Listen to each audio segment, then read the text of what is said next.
خلص على نفسه بسبب ان هو اتهم في حاجة بطريقة ظالمة وان هو اصلا ملوش دعوة بالموضوع، فعشان كده قرر ان هو ينهي حياته. بس قبل ما ينهي حياته كتب رسالة وسابها للي ظلمه. هي ايه الحكاية؟ يلا بينا عشان احكي لك التفاصيل الكاملة، بس يا ريت تعمل لايك وشير كتير للفيديو عشان يوصل لغيرك ويسمعه. ويا ريت لو مش متابعني هيزيدني شرف من حضرتك انك تتابعني عشان اوصلك كل الفيديوهات الجايه. ويلا بينا مع بعض نبدا التفاصيل الكامله في اصل الجريمه.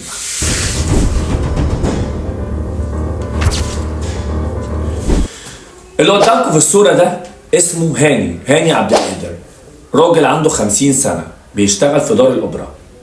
اتهم في حاجه هو ملوش يد فيها خالص، فقرر ان هو يكتم في قلبه ويسكت ويقدم استقاله، لكنهم ما رحموهوش، حولوه للتحقيق وبدأوا ان هم يحققوا معاه وظلموه. عشان كده ساب رسالة بمضمون صعب شوية. بس قبل ما اقول لكم رسالة، تعالوا اقول لكم مين من الفنانين اللي نعى خبر وفاته وكاتب ايه.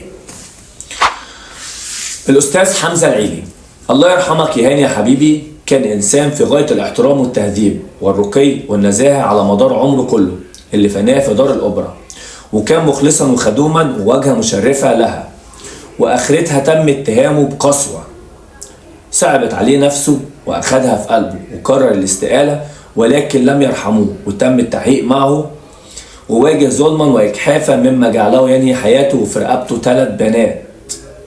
وترك هذه الرسالة لتكون شبحا مفزعا فتاكا يطارد كل من ظلمه، ونصها كالآتي: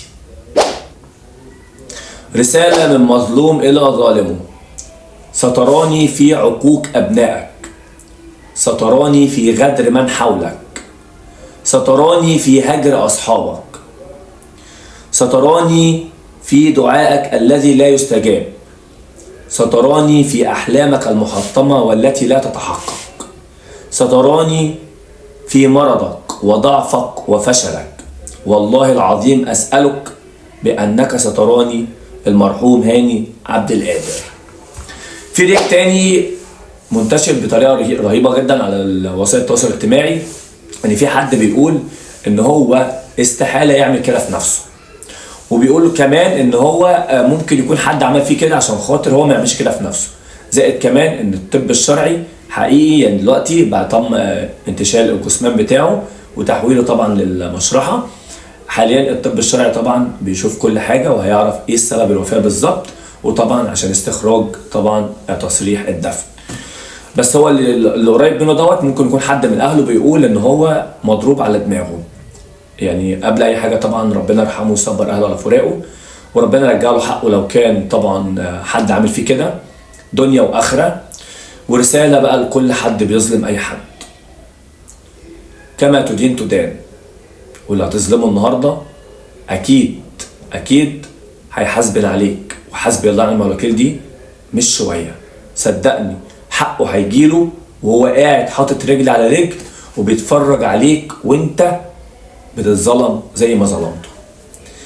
افتكر دايما ان في ربنا، افتكر دايما ان انت مش اكبر حد، في ربنا اكبر من اي حد وقادر على كل شيء، وقادر في لحظة يمحيك من على الوجود. ورسالة بقى لأي حد مقدم على أي حاجة زي دي: لو أنت مثلا خلاص تعبت، اتظلمت، حصل لك أي حاجة، دايما بقولها في الفيديوهات اللي شبه دي: أرجوك وأمان عليك، أنت وأنت خارج الصبح بتقول توكلت على الله، بتقول دعاء يعني الخروج كده، بتقول توكلت عليك يا رب، اللهم إني أصبحت منك، يعني الحاجات بتاعتك انت بتقولها هي اذكار الصباح والكلام ده، تمام؟ فانت بتفضل محفوظ بيها.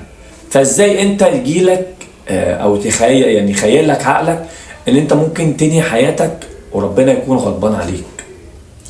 ارجوك، اللي بيرزقك هو ربنا، ارجوك اللي يعني بيكرمك واللي بياكلك النهارده وبياكلك بكره، وهو اللي يعني الوحيد اللي قادر على ضرك او نفعك هو ربنا.